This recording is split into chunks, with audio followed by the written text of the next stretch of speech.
the more text we have, the more problems that there are going to be. It is Tuesday, it's November 4th. I started to see rumblings in my DMs about this happening last week. And as I am wont to do, I'm like, all right, I am waiting to see what official word is on Sergeant Not So Good things happening. And then yesterday, there were 2 statements from Canton PD. Everybody who's been in Proctor's phone has got to be making phone calls to lawyers.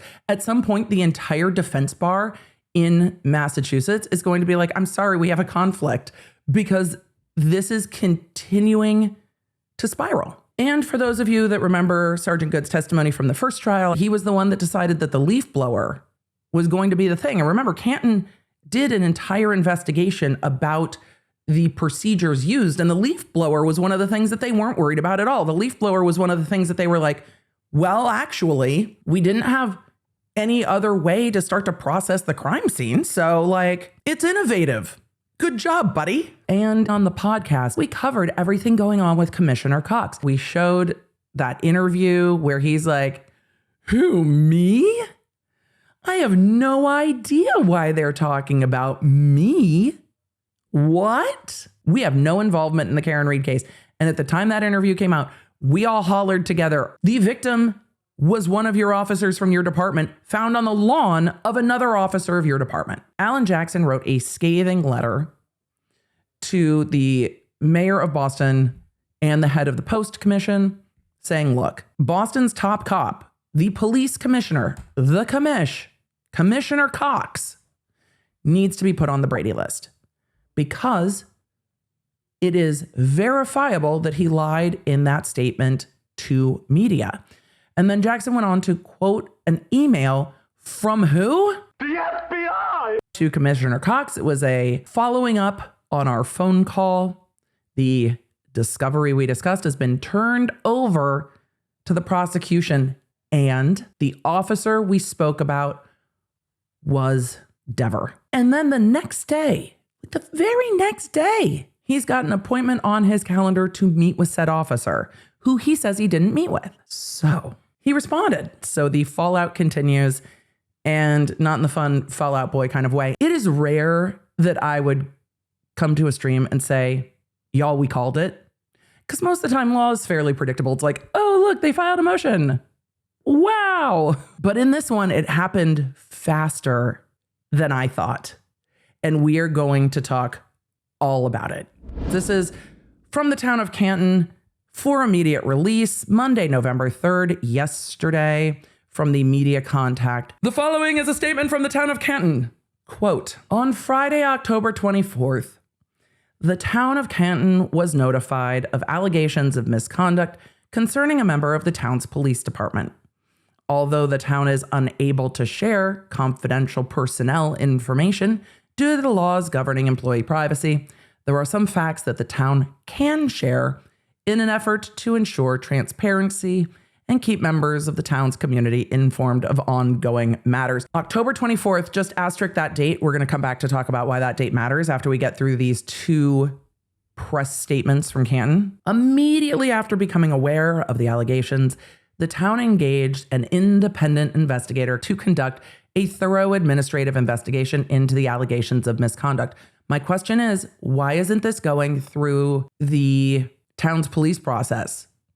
They absolutely went immediately to independent investigator. I think it's because they knew, right? If they had like Canton Internal Affairs investigating it, what do you think Canton would do? The member of the town's police department under administrative investigation was placed on paid administrative leave on Friday, October 24th.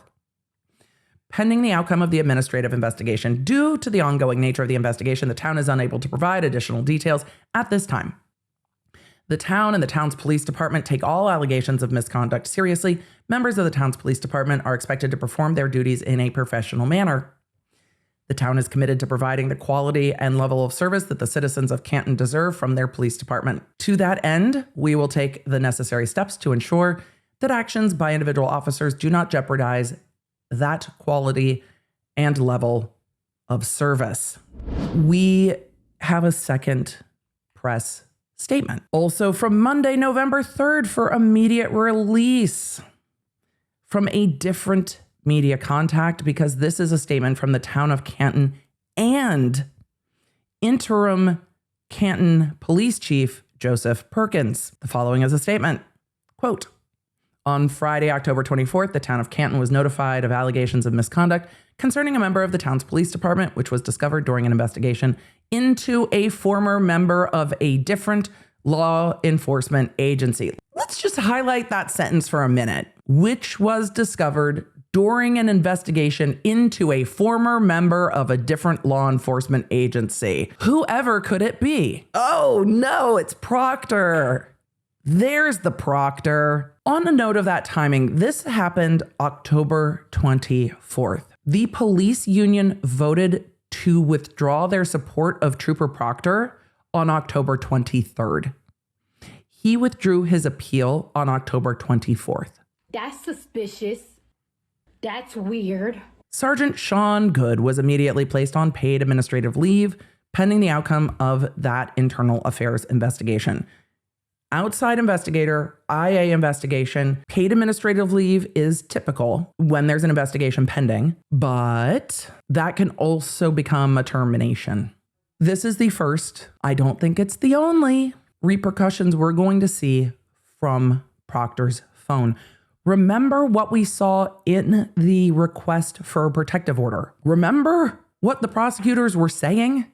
Were in some of the group chats. Because when they asked for the protective order, they said the group chats had photos of a delicate and intimate nature of non-members of the group chat, names of victims, details of investigations, and more. What other dominoes are going to fall? I guess we're going to have to wait and see. Hey, Law Nerd, a brief word from our sponsor today, Jones Road. You guys have been asking me on stream about what I've been using for makeup.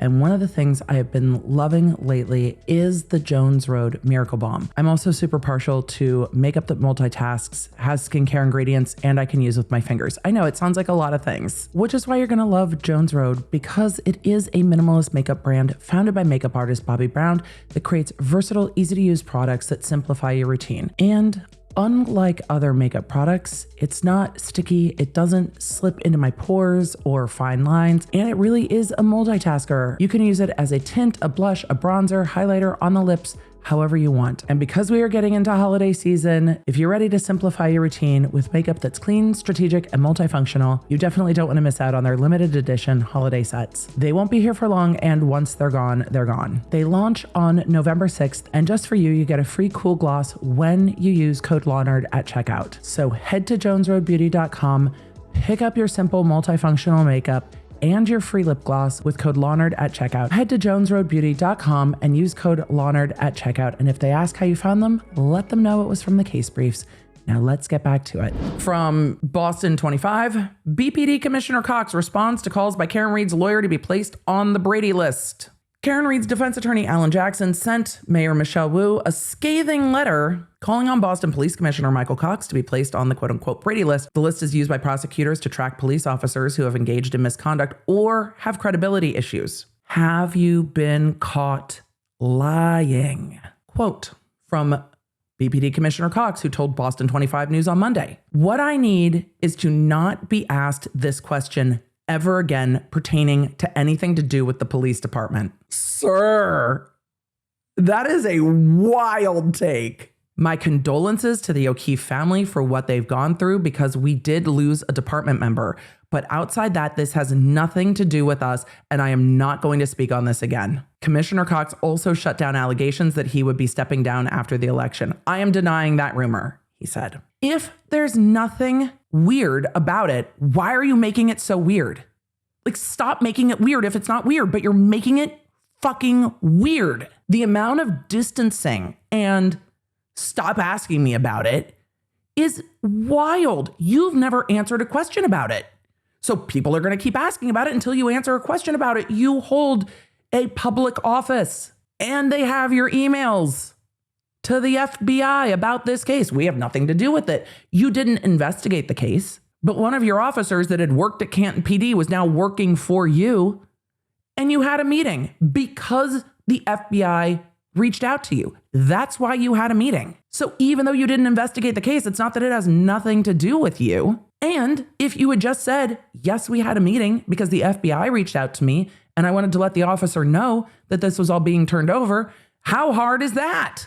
And Alan Jackson has decided that he's going to go full scorched earth.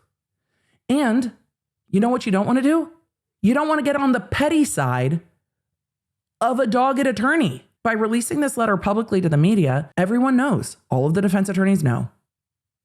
And so when you have Boston police officers, it's going to be like, hey, you have any conversations with your commissioner? I'd sure like to know about that. Has he asked you anything about this case? It's now a reasonable question. And they have a good faith basis to ask it. Let's take a look at Boston 25 investigate with Ted Daniels. Boston 25 investigates GPS quote unquote kill switch allows MSP cruisers to go dark and disable tracking. That doesn't sound good. This doesn't make any sense to me that this is even an option. The MSP spends nearly $70,000 a month on a sophisticated GPS tracking system designed to enhance accountability and public safety. But 25 investigates discovered a loophole. Hundreds of cruisers are equipped with a quote unquote kill switch that allows the tracking to be disabled. What are you doing with your police cruisers?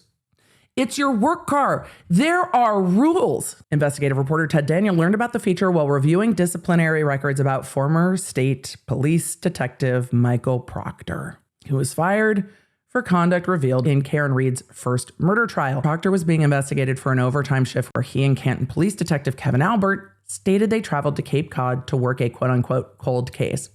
Documents from state police and Canton police show the two stopped for beers at the Treehouse Brewery in Sandwich before having dinner and more drinks in Hanover on the way home. The following day, Albert texted Proctor a picture of 2 alcoholic drinks with a message, "It's bad. I was hungover for sure today." Albert contends this text was a joke. 25 Investigates filed a public records request for Proctor's GPS records from that day. The data shows Proctor's unmarked cruiser drove a total of 8 seconds and never left his hometown of Canton. The rest of his travels were never recorded because Proctor's tracking device had been shut off. The state police began installing automated vehicle locator or AVL technology in vehicles in 2019, costing an initial $225,000.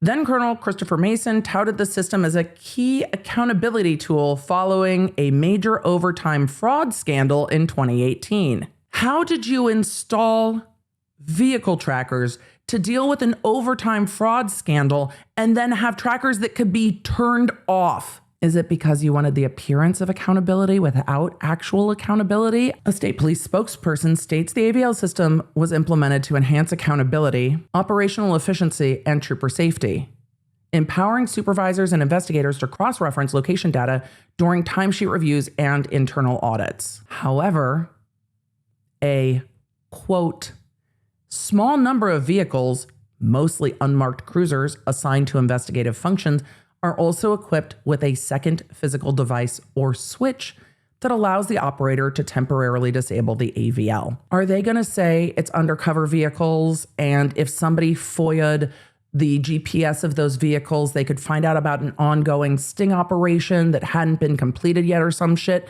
Because there are mechanisms within FOIA to say that this can't be released due to ongoing investigation and can be released later. As of September 5th, 2025, 418 state police cruiser vehicles, or about 14% of the department's 3,000 vehicles, have these switches installed. The department explained that years ago, several district attorneys' offices expressed concerns that recording investigators' locations could endanger the safety of troopers, subjects, witnesses, and victims in sensitive investigations.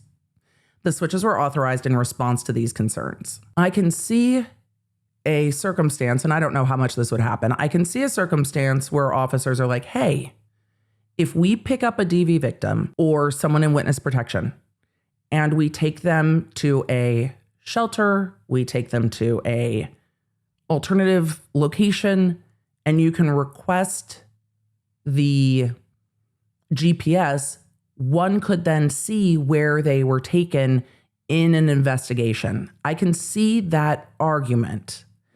However, what I'm not seeing is any discussion of an internal mechanism to make sure that vehicles are audited so that they're not abusing it. I can see a few for very isolated reasons, but also if somebody's assigned to a division dealing with domestic violence, couldn't you just assign them a car that doesn't have the AVL system installed instead of having a switch? The department denied a public records request for a list of vehicles where tracking can be shut off, stating that the information would be detrimental to the security and safety of uniformed members. It seems to me that you could deny the FOIAs or redact the information in-camera hearings versus turning it off. There are other ways to deal with this. It goes on to say, in Proctor's case, he was never disciplined for turning off his vehicle locator because he was authorized to do so. An internal affairs report from 2021 highlights how the switch can be exploited. The report details an incident where then Trooper Dwayne Correa had his gun stolen out of his unmarked cruiser following a night of drinking in Providence. Investigators found the officer had intentionally disabled his tracker to conceal his whereabouts from his supervisors. At the bar? Surprised he didn't run into his supervisors there. What are we doing? State police acknowledges that the approach to using the switches varied in its application across the department. Colonel Jeffrey Noble recently implemented an updated policy. A state police spokesperson confirmed that the new policies gives supervisors more direct oversight, specifically for reviewing the small number of requests to temporarily disable the system to protect the personal safety of troopers, victims, and witnesses. The updated policy clarifies that the AVL should be operational during normal day-to-day activities and establishes a structured process for members to request permission to disable the system only in, quote, limited extraordinary circumstances. The request must detail the mission, expected duration, and specific safety reasons justifying the exemption. I don't understand why that wasn't the policy to begin with. I didn't expect that the story about the MSP tracker switches would enrage me so much, but yet here we are, because apparently MSP says that they have a kill switch to turn off GPS tracking in a small number of police vehicles, and Ted Daniels' investigative reporting showed that that was in fact 14% of vehicles. You let me know if you consider that a small number or not. About 400 of 3,000 vehicles.